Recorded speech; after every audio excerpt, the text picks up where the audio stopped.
ఈ రోజే డౌన్లోడ్ చేయండి. మీ ఫేవరెట్ షోస్ చూడండి. ఎందుకు నేనంటే అంత కోపం? ఎందుకో నీకు తెలీదా? నీ వల్లే నా జీవితం నాశనం అయిపోయింది. నీ కారణంగా నాకు ఇష్టం లేని పెళ్లి చేసుకోవాల్సి వచ్చింది.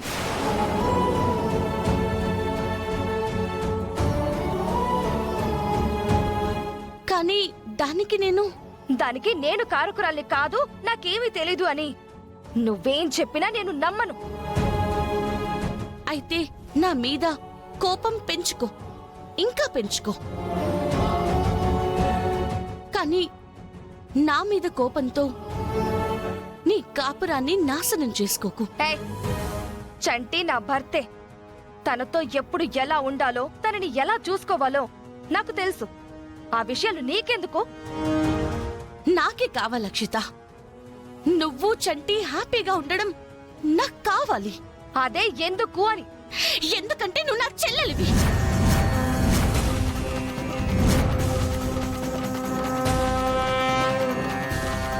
నేను చెల్లెల్ని అని ఇంత గట్టిగా చెప్తుంది. కొంపదీసి గుండమ్మే దీని అమ్మ అని దీనికి తెలిసిపోయిందా? చూడు, మన ఇంటికి నేనెప్పుడు వెళ్ళినా గుండమ్మమ్మ నాతో ఏమంటుందో తెలుసా?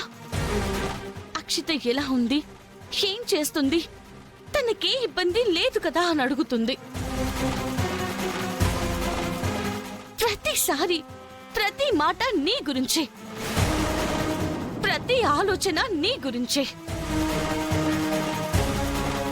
నువ్విప్పుడు ఆ ఇంట్లో ఉంటున్నావు కాబట్టి దానికేమైనా తెలియకపోతే చెప్పు, దగ్గరుండి దాన్ని జాగ్రత్తగా చూసుకో అని 1కి 10 సార్లు చెప్తూనే ఉంటుంది. ఆవిడికి నువ్వంటే ఎంత ఇష్టమో. నేను బామ్మగారికి కేర్ టేకర్ గానే వచ్చా. ఆవిడికంటే ఎక్కువగా నేనిక్కడ ఉండడానికి కారణం నువ్వే.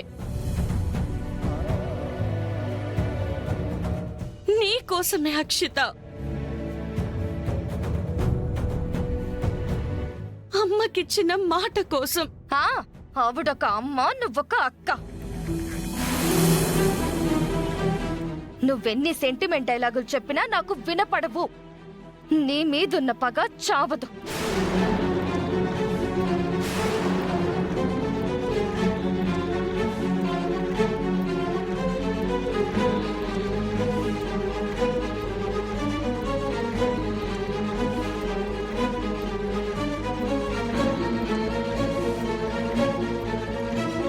పల్లవి, ఏమైంది? ఏం లేదే, కళ్ళల్లో నలక పడింది. అక్షిత అన్న మాటలకి నలకలు కళ్ళల్లో పడ్డాయా?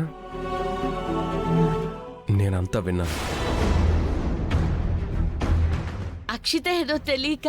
లేదు, తను తెలిసి మాట్లాడిందో తెలియక మాట్లాడిందో అదలా ఉంచితే నువ్వెందుకు ఇలా అంటున్నావో నాకు అర్థం కావట్లేదు.